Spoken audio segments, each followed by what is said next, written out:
안녕하세요. 유치원을 운영하고 있는 50대 여성입니다. 유치원 교사 생활을 포함해 20년이 넘는 시간 동안 아이들을 돌보고 있는데요. 여전히 달라지지 않는 한 가지는 아이들을 돌보는 것이 정말 힘들다는 사실이에요. 하지만 그럼에도 제가 계속해서 유치원을 운영하는 것은 티 없이 맑은 아이들의 미소 때문이랍니다. 과거 가장 믿었던 사람에게 배신당한 슬픔으로 힘들어하고 있을 때 아이들의 맑은 웃음은 큰 힘이 되어 주었고요. 아마 아이들의 미소가 아니었다면 지금까지도 배신당한 과거에 사로잡혀 이렇게 사연을 보낼 용기도 내지 못했을 거예요. 초등학교 교사로 근무하시는 아버지와 유치원 교사로 일하셨던 어머니 덕분에 저 또한 자연스럽게 아이들을 가르치고 돌보는 일로 눈길을 돌렸던 것 같아요. 부모님께서도 유아교육과에 가는 것을 적극적으로 찬성하셨고요.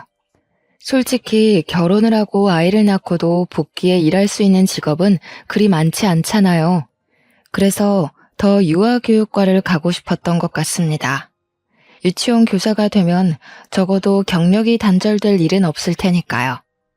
한 번도 휴학하지 않는 저는 졸업을 한 후 바로 유치원 교사로 취업을 하게 되었는데요. 비슷한 시기 유치원에 취업한 동기들이 말하길 유치원 교사로 일하면서 제일 힘든 것은 제멋대로 행동하는 아이와 대소변을 가리지 못하는 아이라고 하더라고요. 동기들의 푸념은 저 또한 충분히 이해가 갔습니다. 아직 20대밖에 되지 않는 친구들이 자기 자식도 아닌 남의 집 아이들의 대소변 가리는 것을 가르쳐주는 것은 쉽지 않은 일이잖아요. 하지만 저에게 가장 힘든 것은 유난을 피우는 학부모도 말을 듣지 않는 아이들도 아닌 바로 유치원 원장이었네요. 제멋대로의 원장에 비하면 그런 것들은 시군죽 먹기처럼 쉬운 일이었어요. 예민하고 자기중심적인 원장은 자기 기분에 따라 행동하는 일이 많았거든요. 기분이 좋은 날이면 유치원 교사들에게 커피를 돌리는 등의 선행을 보이기도 했지만 기분이 안 좋은 날이면 창틀에 앉은 먼지 하나에도 꼬투리를 잡으며 늦게까지 잔소리를 늘어놓았어요. 퇴근 시간이 한참 지나고도 말이에요. 원장은 대체로 모든 유치원 교사를 마음에 들어하지 않았지만 그 중에서도 제일 마음에 들어하지 않는 것은 바로 저였습니다. 아무리 제멋대로인 원장이라 할지라도 몇십 년의 경력을 가진 베테랑급 교사들에게 난리를 피우고 싶지는 않았겠죠. 이기적이고 아이들을 좋아하지 않는 원장의 유치원이 학부모들 사이에서 입소문이 난 데에는 기존 유치원 교사들의 도움이 컸을 테니까요. 입사한 지 한 달도 안 돼 실수가 잦은 저는 원장의 먹잇감이 되기 일쑤였습니다. 항상 안 잊고 온 눈으로 쳐다보는 원장 때문에 출근을 하는 것이 아닌 살얼음판을 걷는 것 같은 기분이 들 때도 있었죠. 놀이터에서 놀던 아이가 넘어지기라도 하는 날엔 원장은 불같이 화를 내며 자기 방에 청소를 시켰고요. 그래도 화가 풀리지 않는 날이면 원장은 자신이 개인으로 타고 다니는 차에 세차까지 시켰답니다. 원장의 이런 만행은 교사들뿐만 아니라 학부모들 사이에서도 소문이 난 상태였어요. 원장의 차를 청소하고 꾸중을 듣는 모습을 본 아이들이 학부모들에게 귀뜸을 한 것이겠죠. 유치원에 있는 사람들은 모두 원장에게 괴롭힘을 당하는 저를 측은하게 생각했어요. 오죽하면 아이들까지 힘내라며 사탕을 쥐어줄 정도였거든요. 원장의 괴롭힘으로 너무 힘든 날이면 부모님에게서 온 전화도 받질 않았어요. 유치원 교사 생활을 잘하는 줄 아는 부모님에게 차마 힘든 것을 털어놓을 수 없었는걸요. 그래서 부모님 대신 친구들에게 하소연을 했답니다. 원장의 만행을 들은 친구들은 길길이 날뛰면 당장 그만두라고 말을 했고요. 부당한 대우를 받으면서도 그만두지 않는 저를 친구들은 바보라고 했는데요. 공고에 올라오는 유치원들 중 지금 다니는 곳보다 근무 조건이 좋은 곳이 없었기 때문에 그냥 참고 다닐 수밖에 없었네요. 친구들은 부당한 대우를 받으면서 일할 바에는 차라리 돈을 조금 덜 주더라도 정신적으로 편한 곳에 가서 일을 하라며 조언을 해주었지만 결혼 자금을 모아야 했기에 어쩔 수가 없었는걸요. 그리고 아무리 힘들다고 할지라도 저에게는 든든한 남자친구가 있었기에 이 정도의 힘든 것쯤은 견딜 수 있었어요. 남자친구는 같은 학교 선후배 관계로 20살 때부터 사귀어 6년이란 긴 시간 동안 제 곁을 지켜주었죠. 물론 결혼을 한다면 한결같이 옆을 지켜주었던 남자친구와 해야겠다는 생각을 했지만 남자친구는 사무관 준비로 바빴기에 결혼은 미룰 수밖에 없었어요.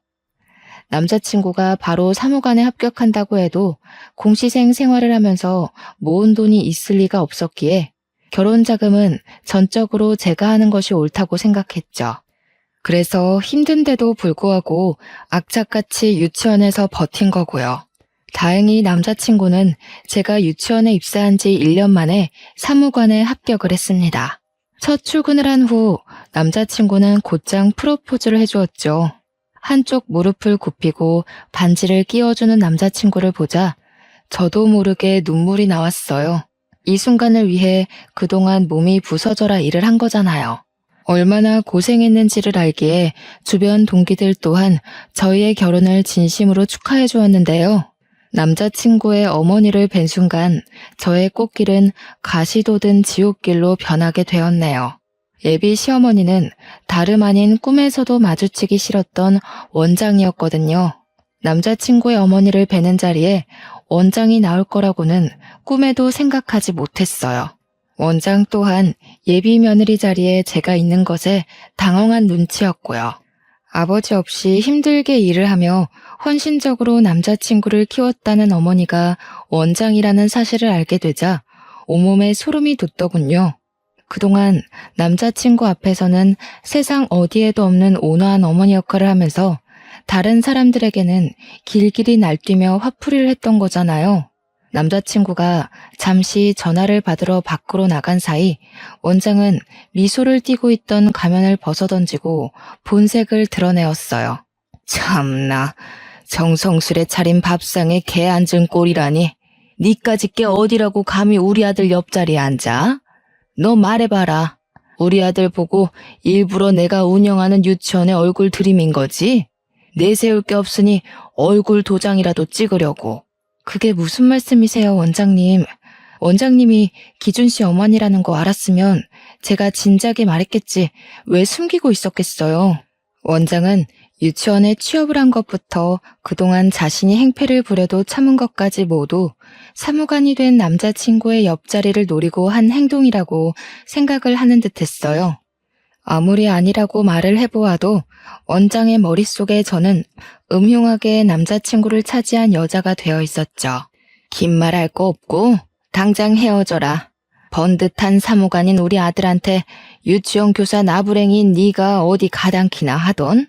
자고로 결혼이란 비슷한 급인 사람끼리 해야 오래가는 법이야. 다 늙어서 이웃녀 딱지 붙이고 재혼도 못해서 달방에서 혼자 살까 걱정돼서 해주는 말이니 새겨 듣고 지금이라도 네 급에 맞는 남자 만나라.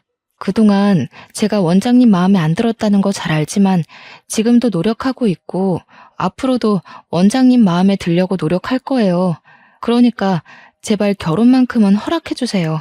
아이고, 우리 아들 눈에 쓸데없는 콩깍지 붙여놓은 것도 모자라 하다 이제는 우리 귀한 아들 옆자리까지 넘보는구나. 너 때문에 우리 아들이 마다한 여자가 몇이나 되는 줄 알고 이런 허무맹랑한 소리를 해.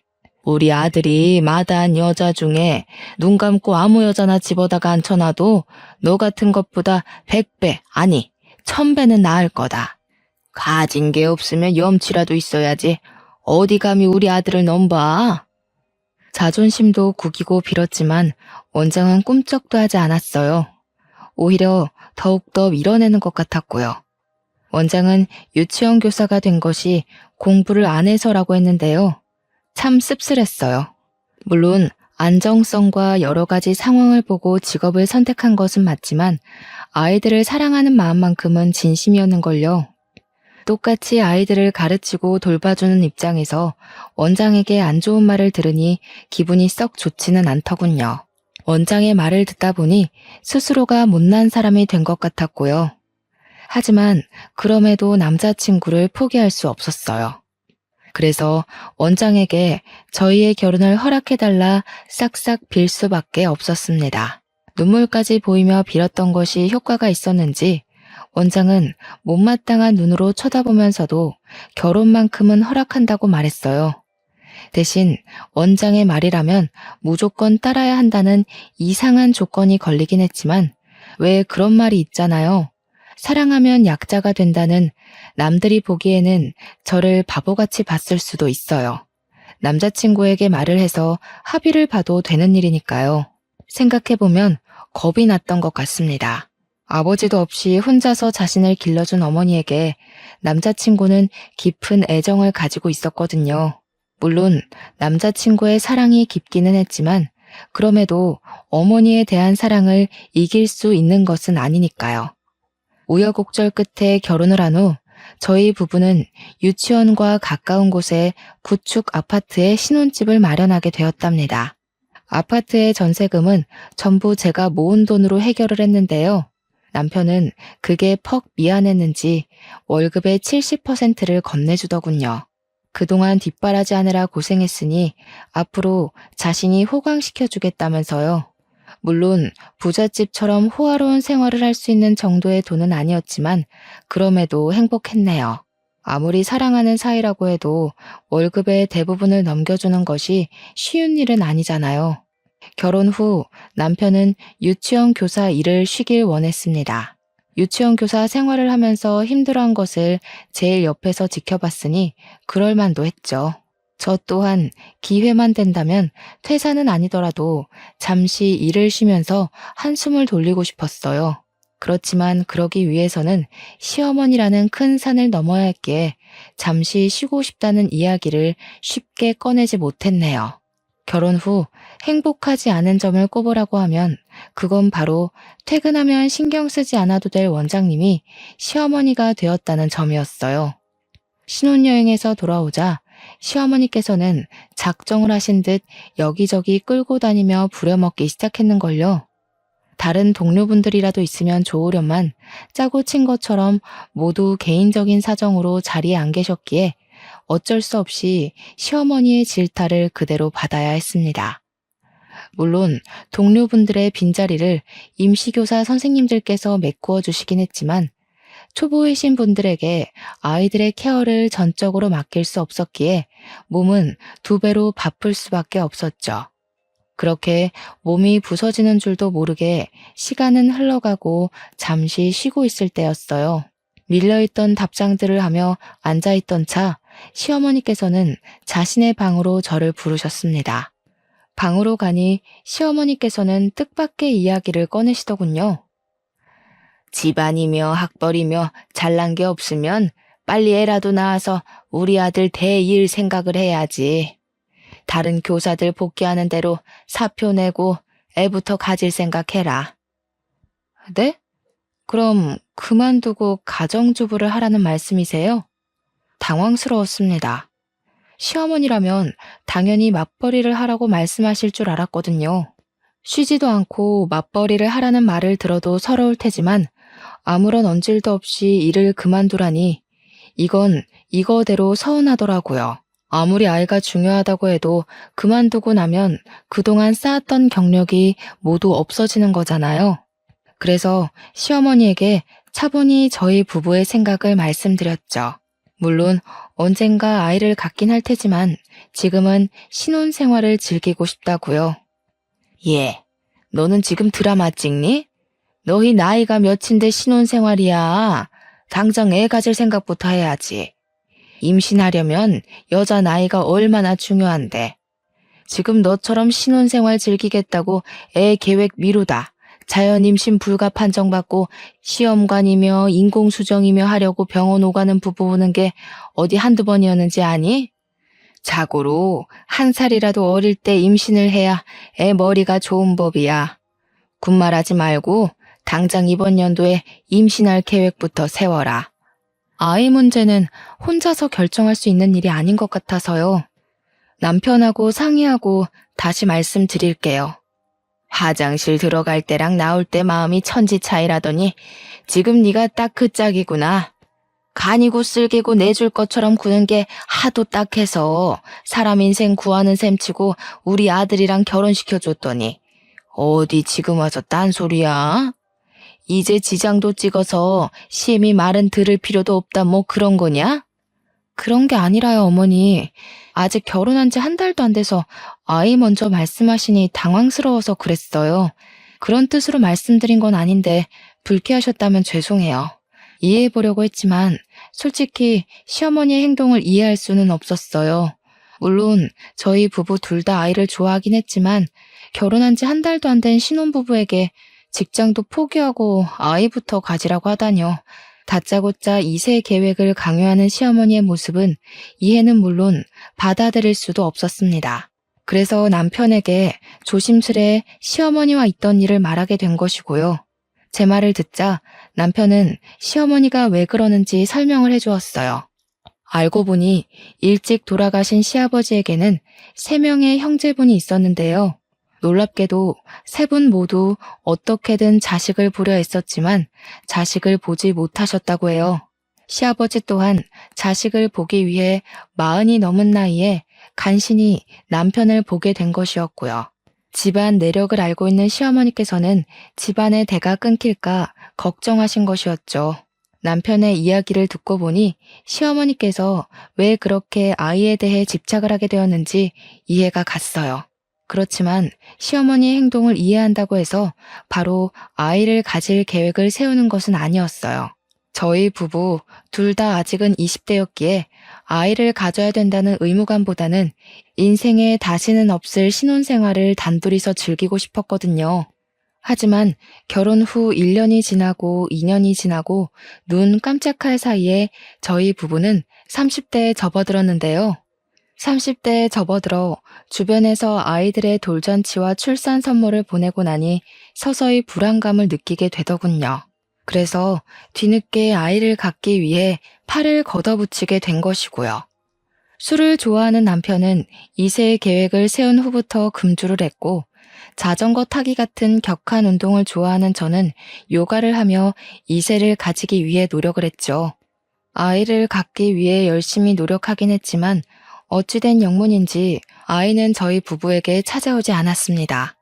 1살이라도 어릴 때였다면 언젠가는 생기겠지라 편하게 마음을 먹었을 테지만 나이가 나이인지라 병원을 찾아가게 되었죠. 저희 부부는 인공수정을 하기 위해 몇 가지 검사를 진행했는데요. 아무 이상이 없는 저와 다르게 남편은 불임 판정을 받고 말았죠. 검사 결과를 받은 후 저희 부부는 며칠간 대화도 단절한 채 충격에 빠져 있었어요. 그리고 며칠 후 시어머니에게는 비밀로 하자면서 남편이 먼저 이야기를 꺼내더군요. 자신을 쏙 빼닮은 아이를 가지고 싶어 하던 남편의 바람과 대를 이어가는 걸 누구보다 중요하게 생각하는 시어머니의 집착 모두를 알기에 그저 남편의 뜻을 따를 수밖에 없었네요. 괜찮은 척하기는 했지만 남편이 밤마다 베개를 적시며 힘들어하는 것을 알았기에 조용히 남편의 등을 두드려줄 수밖에 없었습니다. 그런데 착잡한 마음으로 출근한 다음 날 시어머니는 대뜸 이혼 신고서를 내밀며 남편과 당장 헤어지라는 말을 하더군요. 뭔가 오해를 하시는 시어머니에게 변명을 하려고 했지만 시어머니는 그럴 틈도 주지 않으셨습니다. 못된 것, 불임인 걸 속이고 우리 아들하고 결혼을 해? 눈에 차지도 않는 걸 억지로 참으면서 결혼까지 시켜줬더니 네가 이런 식으로 내 뒤통수를 치는구나. 이래서 집안에 사람이 잘 들어와야 된다고 하는 건데. 시어머니는 남편이 아닌 제가 불임이라고 생각하는 모양이었어요. 시어머니가 왜 그렇게 확신하는지는 말하지 않아도 딱 알 수 있었습니다. 빨리 아이를 갖기 바라는 시어머니의 극성을 견디지 못한 남편이 제가 불임이라고 둘러댄 것이 분명했거든요. 책상 위에 온갖 물건을 던지는 시어머니의 폭력적인 행동 앞에서 한숨부터 나오더군요. 아무리 아니라고 해도 시어머니가 그 말을 믿을 리가 없잖아요. 그래서 변명을 하는 것이 아닌 그저 가만히 있을 수밖에 없었는데요. 시어머니는 그게 더 마음에 들지 않는지 길길이 날뛰며 화를 내셨습니다. 애도 못 낳는 주제에 날고 기는 여자들 다 제치고 부뚜막에 올라가서 죽까지 써? 나는 귀한 우리 아들 옆에 알맹이도 없는 빈 상자가 떡하니 자리 차지하고 있는 꼴 못 본다. 아무리 우리 아들이 탐나도 그렇지 불임인 주제에 손귀한 집에 며느리로 들어오다니 네가 제정신이냐? 긴 말할 거 없고 당장 이혼부터 해라. 이혼하라는 말을 끝으로 저는 원장실에서 쫓겨나듯이 나오게 되었어요. 너무나 갑작스럽게 이루어진 일에 문 앞에 서 있자 문득 그런 생각이 들더라고요. 남편이 너무하다는 생각 말이에요. 아무리 자신이 불임인 것을 시어머니에게 들키기 싫어도 그렇지 가뜩이나 미움받고 있는 아내에게 자신이 불임인 것을 뒤집어 씌우다뇨. 이해해보려고 했지만 남편의 행동은 도저히 이해가 되지 않았는걸요. 그래서 퇴근 후 집에 들어온 남편에게 따지게 되었어요. 당신 진짜 너무하다. 아무리 자기 불임인 거 말하기 싫다고 해도 그렇지. 어떻게 몸 멀쩡한 부인한테 불임이라고 뒤집어 씌울 수가 있어. 가뜩이나 어머님 나 안 좋게 보시는데 불임이라는 말까지 하면 이혼밖에 더 하겠어? 오늘 어머니가 그러시더라. 손귀한 집에 알맹이도 없는 빈 상자 들어앉아 있는 꼴 못 본다고 당신이랑 이혼하래. 미안해.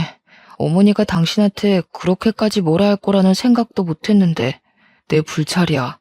근데 당신도 알잖아. 우리 엄마가 손주를 얼마나 원하는지. 엄마가 우시면서 하루빨리 손주 얼굴 보여달라고 하시는데 차마 입이 안 떨어지더라. 나 불임인 거 알면 우리 엄마 쓰러질 게 뻔하잖아. 그럼 나한테 먼저 말을 했으면 됐잖아. 혼자서 끙끙 앓다가 어머님한테 거짓말이나 하고. 당신 마음은 충분히 알지만 이대로 가다간 졸지에 잘 살고 있는 우리 둘 이혼하게 생겼어. 내 생각이 짧았던 것 같아. 아무리 입이 안 떨어져도 당신까지 끼어들겠으면 안 됐는데. 엄마한테는 내가 잘 말할 테니까 당신은 조금만 기다려줘. 당신한테 절대 피해 안 가도록 내가 엄마한테 잘 말해놓을게. 시어머니에게 온갖 치욕스러운 말을 들었을 때만 하더라도 남편에게 따지고 싶었지만 막상 남편의 풀 죽은 모습을 보니 그렇게 못하겠더군요. 가장 현실을 받아들이지 못하는 당사자 또한 남편일 테니까요. 그래서 한동안 시어머니에게 남편이 불임인 것을 숨기기로 했답니다. 부부의 치부까지 눈감아주는 것이 진정한 사랑이라고 생각했거든요. 남편은 시어머니를 찾아가 저를 괴롭히지 말라고 신신당부를 한 모양이었지만 그럴수록 시어머니의 행패는 더 심해졌습니다. 요망한 것이 자신의 아들을 홀려서 대를 끊어놓는다며 입에 담지도 못할 말을 하면서요. 그렇게 시어머니의 행패로 심신이 지쳐갈 때쯤 유치원에서는 새로운 아기가 들어오게 되었어요. 아이는 동네에서 폐지 줍기로 유명한 할아버지의 손주였죠. 딱 보기에도 경제적으로 부족해 보이는 아이가 저희 유치원에 입학하다니 처음에는 의문이 들었어요. 저희 유치원은 소수 정원만 받는 사립 유치원이다 보니 다달이 내는 돈이 만만치 않았거든요. 아이는 세탁이 잘 되지 않은 옷을 일주일 내내 입는 것은 물론이거니와 식사 예절 또한 전혀 배우지 못해 수저가 아닌 손으로 밥을 집어먹기 일쑤였는데요. 아이의 상태가 이렇다 보니 다른 유치원 아이들은 점점 그 아이를 피하더군요. 앞에서는 모두들 친하게 지내라 말을 하기는 했지만 선생인 저희들이 보기에도 부족한데 다른 유치원 아이들은 오죽할까라는 생각도 들었죠. 이쯤 되니 남들의 이목을 가장 중요하게 생각하는 시어머니가 무슨 생각으로 아이를 입학시켰는지 의문이 들었어요. 그래서 시어머니에게 욕을 먹을 각오를 하고 물어보게 된 것이고요. 말을 들어보니 시어머니는 아이의 할아버지에게 평소 받는 비용의 2배 이상을 받고 있었습니다. 시어머니의 만행을 알고 나니 소름이 돋더군요. 시어머니가 돈에 눈이 먼 것은 알았지만 경제적으로 부족한 분들의 주머니를 감당할 정도로 악질인 줄은 몰랐으니까요. 그래서 결심하게 되었죠. 교사의 도리로 아이가 유치원에 다닐 동안만이라도 사랑과 존중으로 아이를 가르쳐야겠다고요. 제일 먼저 한 것은 한글을 가르쳐 주는 것이었어요. 6살인데도 불구하고 한글을 쓰지 못한다는 것은 있을 수 없는 일이잖아요. 그래서 아이의 할아버지에게 양해를 구하고 아이에게 한글을 가르쳐 주게 되었는데요.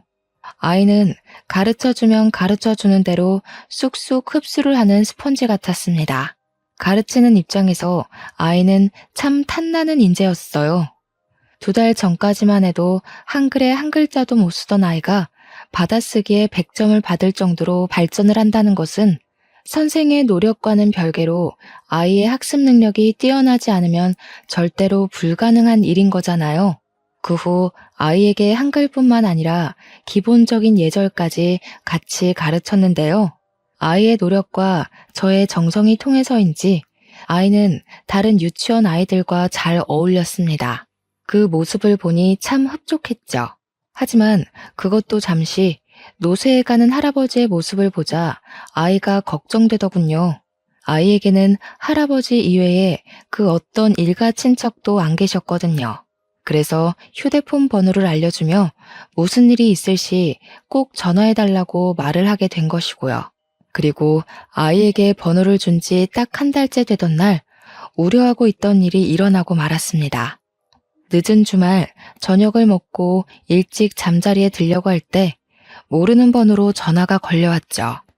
전화를 건 상대는 바로 아이였어요. 아이는 울먹거리며 할아버지가 숨을 쉬지 않는다고 했습니다. 너무 놀라 옷도 제대로 챙겨 입지 못한 채 아이에게 달려갔는데요. 아이의 할아버지는 이미 눈을 감으신 상태였고 저는 아이를 대신해 상황을 수습하기 시작했죠. 일가 친척들도 없는 할아버지의 장례식은 참 초라하게 끝이 났어요. 이쯤 되니 할아버지가 어떻게 그 비싼 돈을 주고 아이를 유치원에 입학시켰을지 의문이었습니다. 기초수급자였던 할아버지에게 갑자기 큰돈이 생겼을 리가 만무한 거잖아요. 장례식이 끝난 후 아이는 한참 동안 울기만 했어요. 원칙대로라면 가족이 없는 아이를 고아원에 맡기는 것이 맞았지만 차마 그렇게 할 수 없었네요. 아직 가족의 보살핌이 필요한 아이가 고아원에 가 고생할 생각을 하니 눈물이 앞을 가려는걸요. 그래서 일단 집으로 데려가기로 했습니다.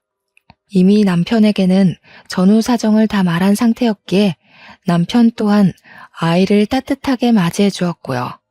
꼬질꼬질한 아이를 씻기고 요리를 해주자 아이는 눈물을 뚝뚝 흘리더군요. 제가 자신의 엄마였으면 참 좋겠다면서요.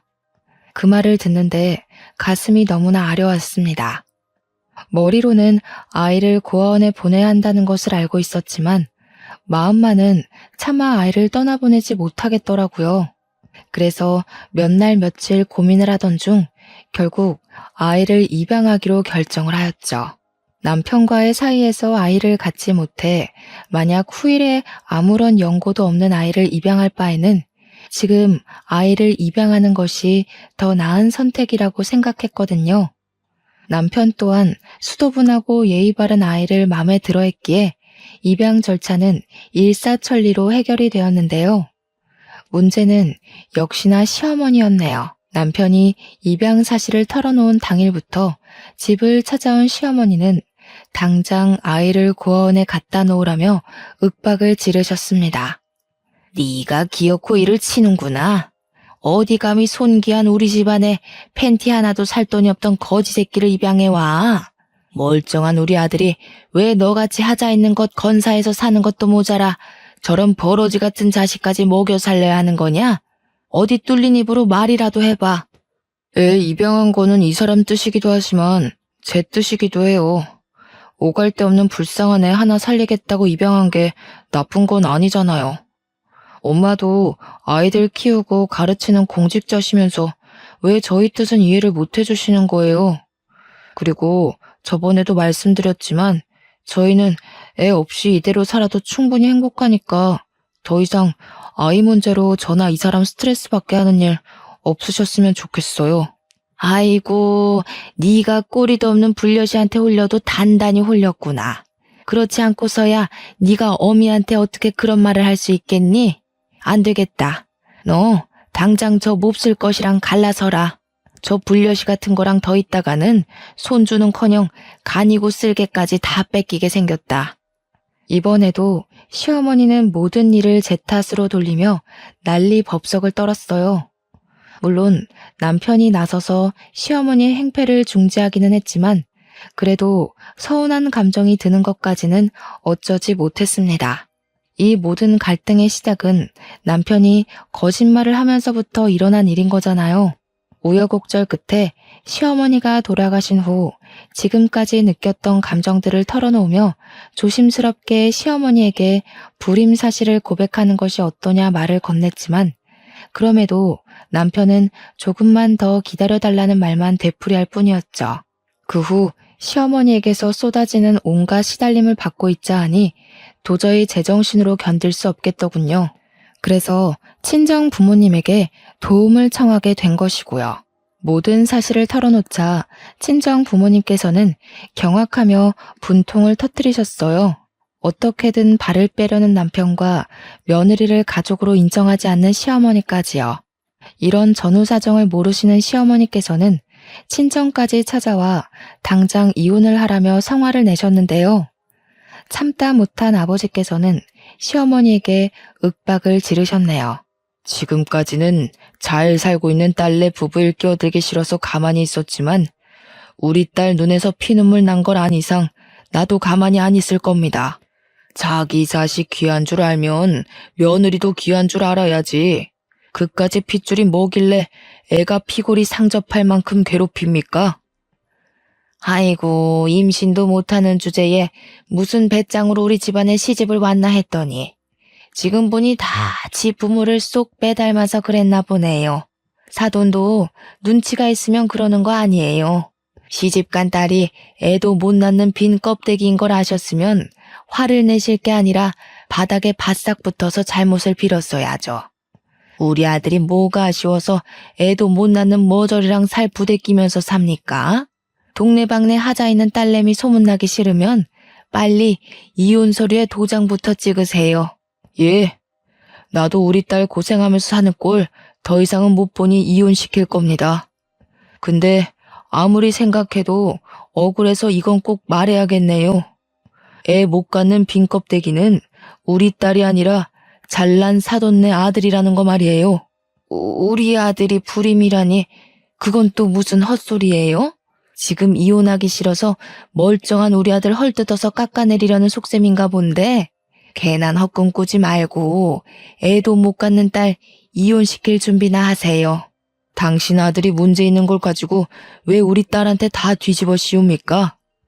못 믿겠으면 사돈이 당장 전화해서 확인이라도 해보시던가요. 처음에는 안 믿는 눈치였지만 아버지께서 강하게 나오시니 시어머니께서는 반신반의하는 심정으로 남편에게 전화를 걸었어요. 그리고 남편이 불임이라는 말을 듣는 순간 시어머니께서는 충격으로 그만 자리에서 쓰러지셨고요. 결국 시어머니는 구급차를 타고 병원 응급실에 실려가게 되었어요. 남편에게 연락을 하니 바로 응급실에 오게 되었는데요. 아버지께서 시어머니에게 불임 사실을 알린 것을 듣게 되자 불같이 화를 내더군요. 전혀 예상하지 못했던 일이었습니다. 아무리 화가 났다고 해도 할 말이 있고 안 할 말이 있지. 장인어른이 그렇게 말할 동안 당신은 옆에서 보고만 있었어? 내가 그렇게 기다려달라고 했는데 고작 우리 엄마가 뭐라고 한 것 가지고 남 치부나 까발리고 내가 우리 엄마 쓰러지는 거 보려고 당신이랑 결혼한 줄 알아? 남편의 말을 듣는데 왈칵 눈물부터 쏟아졌어요. 그동안 남편의 불임 사실을 숨기기 위해 시어머니에게 듣지 않아도 될 모욕과 멸시까지 당하며 꾹 참았는데 이런 식으로 나오다뇨. 제가 한 수많은 희생은 모른 척한 채 이기적으로 나오는 남편의 태도는 서운하다 못해 실망스럽기까지 했습니다.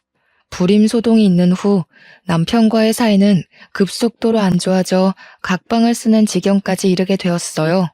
그리고 각방을 쓴 지 1년도 안 돼 남편은 이혼을 요구해 왔고요. 일이 어찌되었던 남편과 이혼하기 싫었기에 어떻게 해서든 남편의 마음을 돌려보려고 애를 쓰게 되었습니다. 다시 한 침대를 써보려고 하고 둘만의 시간을 보내며 서로에 대한 이야기를 나누면서요. 하지만 남편은 같은 방을 쓰려고 하지도 자신의 속내를 털어놓으려고도 하지 않았어요. 돌보다 더 딱딱하게 변한 남편을 보며 어쩔 수 없이 이혼을 받아들이게 되었고요. 서로에 대해 원하는 것이 없었기에 이혼은 빠르고 간결하게 이루어졌어요. 하나 걸리는 게 있다면 입양하게 된 아들이었지만 남편은 아들에 대한 애정을 보이지 않았기에 아들의 양육권 또한 금세 포기를 했죠. 영원할 것만 같았던 남편과의 결혼 생활은 그렇게 종지부를 찍게 되었습니다. 이혼을 마무리한 후 법원을 걸어 나오자 그 앞에는 시어머니가 떡하니 버티고 서 있었어요.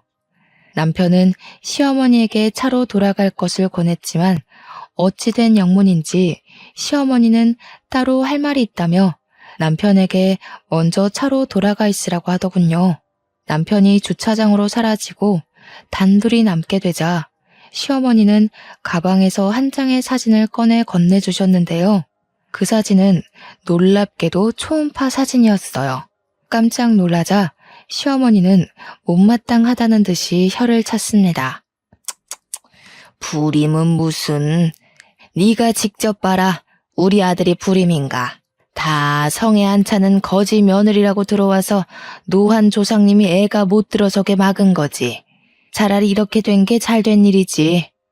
부모가 숟가락을 잘 물어야 태어난 애도 부모한테 받은 수저로 밥을 잘 받아먹는 건데. 은수저는커녕 수저 하나 제대로 없는 네 배에서 애라도 덜컥 들어서 봐라. 그 애가 자기 밥그릇이나 잘 챙길 수 있나. 제가 어머니였다면 불임인 아들 손주 봤다고 좋아할 게 아니라 유전자 검사부터 해보라고 할 거예요. 불임인 아들이 하루아침에 자식을 봤다는데 이상하지도 않으세요? 우리 아들 걱정할 시간에 피 한 방울 안 섞은 혹 달고 이혼녀 딱지까지 머리에 붙인 네 앞날 걱정이나 해라. 앞으로 우리 아들은 떡두꺼비 같은 손주 낳아서 잘 살 테니. 괜찮은 척 하기는 했지만 충격이었습니다. 그리고 그제야 이혼을 서두르던 이유도 각방을 썼던 이유도 모든 퍼즐이 맞춰지기 시작했죠. 새로운 사람이 생기지 않고서야 사람이 한순간에 바뀌기는 어려운 일이잖아요. 떠나가는 남편의 차량을 보니 그동안의 일이 주마등처럼 스쳐가더군요.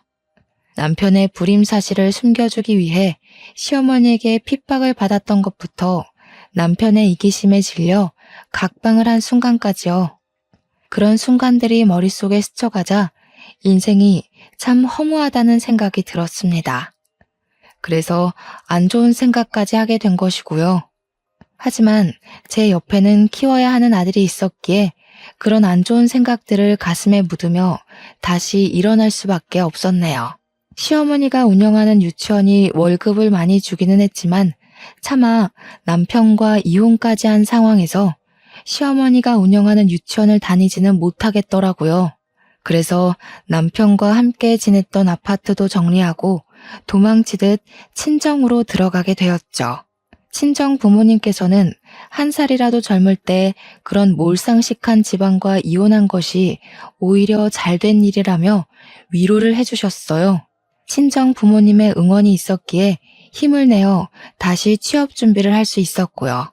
하지만 시어머니가 동네 유치원들 사이에 여기저기 소문을 퍼뜨렸기 때문인지 취업은 잘 되지 않았습니다. 그래서 직접 유치원을 운영하기로 결심을 했죠. 물론 처음에는 계속해서 유치원을 운영할 수 있을까란 의문이 들 정도로 유치원에 아이들이 없었지만 그럼에도 아이들에게 진심을 다하기 위해 노력하니 어느 순간 엄마들 사이에서 믿고 맡길 수 있는 유치원으로 입소문이 나 있더라고요. 유치원의 원장이 된 후 시간은 빠르게 흘러 제 뒷공무니만 졸졸 쫓아다니던 아들은 어느덧 대학생이 되었죠. 운영하는 유치원도 안정이 되고 아들 또한 공부를 잘해 속히 말하는 명문대에 입학을 해 우수한 성적으로 장학금을 받았기에 제 노년의 나날은 행복의 연속이었어요. 남편과 시어머니에게 받은 상처와 슬픔을 보상받는 기분이랄까요? 하지만 그건 순전히 착각에 불과했습니다. 저희 유치원에는 유난히 장난이 심한 여자아이가 한 명 있었는데요. 처음에는 약간의 꾸중으로 아이의 행동을 바로잡으려 했지만 아이의 장난은 점점 도가 지나쳐 갔어요. 다른 아이들에게 피해가 갈 정도로요. 다른 학부모들의 언성이 높아져 하는 수 없이 아이의 엄마에게 전화를 걸게 되었죠. 그런데 전화를 받은 엄마는 우리 아이가 그럴 리가 없다며 오히려 적반하장으로 나왔고 입씨름 끝에 결국 아이의 부모 모두를 유치원으로 부르게 되었네요. 그런데 아이의 아빠를 보는 순간 할 말을 잃고 말았습니다. 아이의 아빠는 다름 아닌 전 남편이었거든요. 전 남편 또한 많이 놀란 듯 입을 번긋거리더니 아이의 엄마를 먼저 보낸 후 따로 이야기할 것을 권했어요. 제 기억이 맞는다면 남편의 아이는 중학생이 되었을 텐데 어린 딸아이가 있다니 조금 의아했죠. 의아해하는 표정을 읽었는지 남편은 숨겨졌던 이야기를 털어놓기 시작했어요. 첫째를 낳은 후 아내가 둘째까지 임신을 하자 남편은 먼저 유전자 검사를 했다고 해요. 유전자 검사에서 모두 친자 확인이 된 후에는 다시 병원에 검사를 해봤고요. 놀랍게도 다시 한 검사에서 남편은 불임이 아닌 것으로 판명이 났다더군요. 모든 것이 다 병원의 불찰이었던 것이었습니다. 모든 사실을 털어놓은 남편은 미안하다며 사과를 했는데요. 남편의 사과를 받자 씁쓸해졌어요. 병원의 검사만 아니었다면 지금쯤 전 남편의 옆에 아이를 안고 있는 것이 제가 될 수도 있었던 거잖아요. 끝난 줄 알았던 전 남편과의 재회는 다시금 우울감을 주었어요.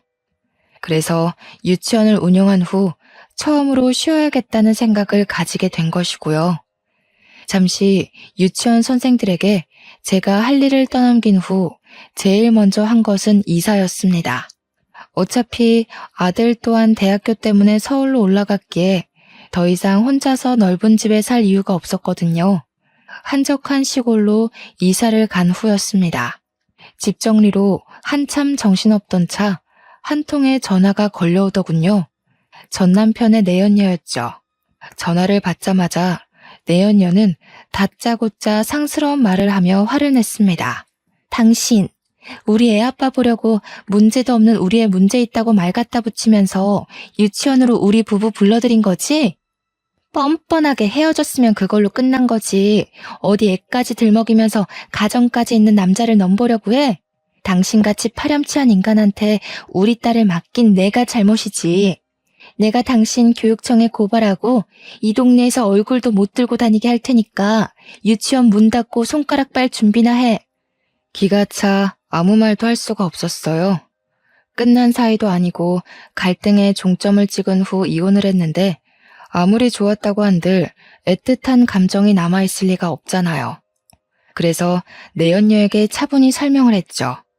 하지만 설명을 듣고 난 후 내연녀는 오히려 다 끝난 본처 행세를 한다며 더욱더 화를 내더군요.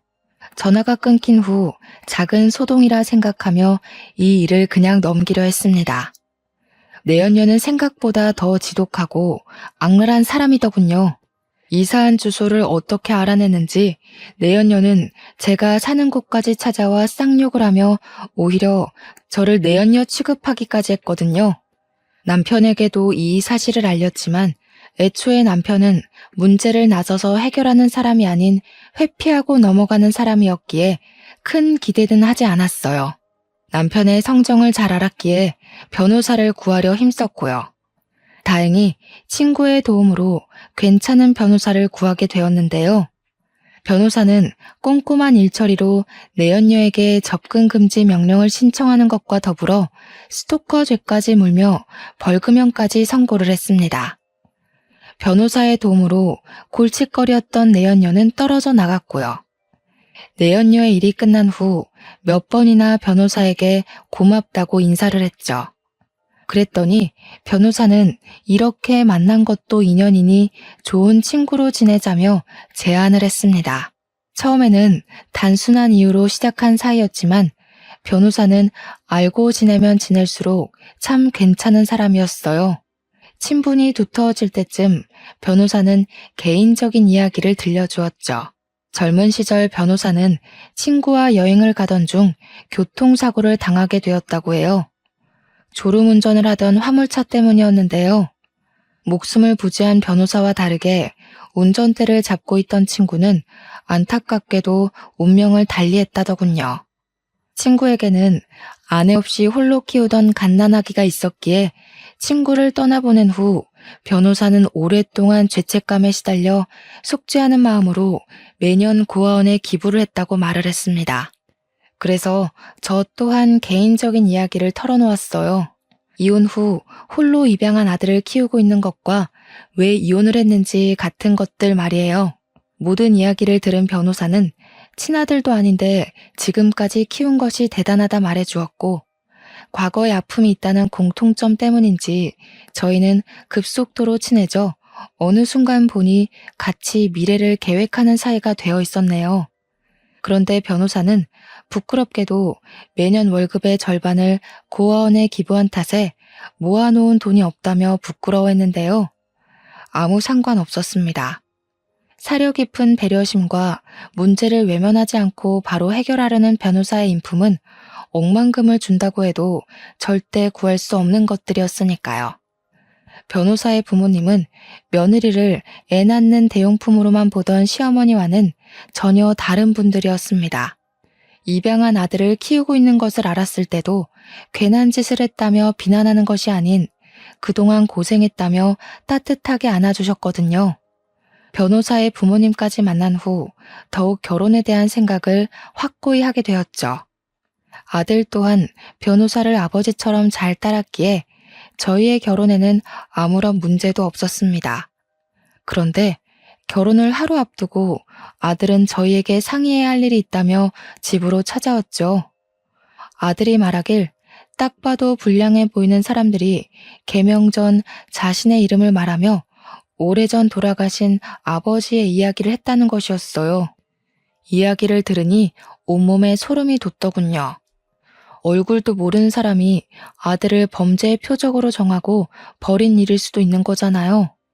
당장 경찰에 신고하자고 말을 하는데 옆에 있던 변호사는 남자의 이름을 말하며 아는 사이냐고 물었는데요.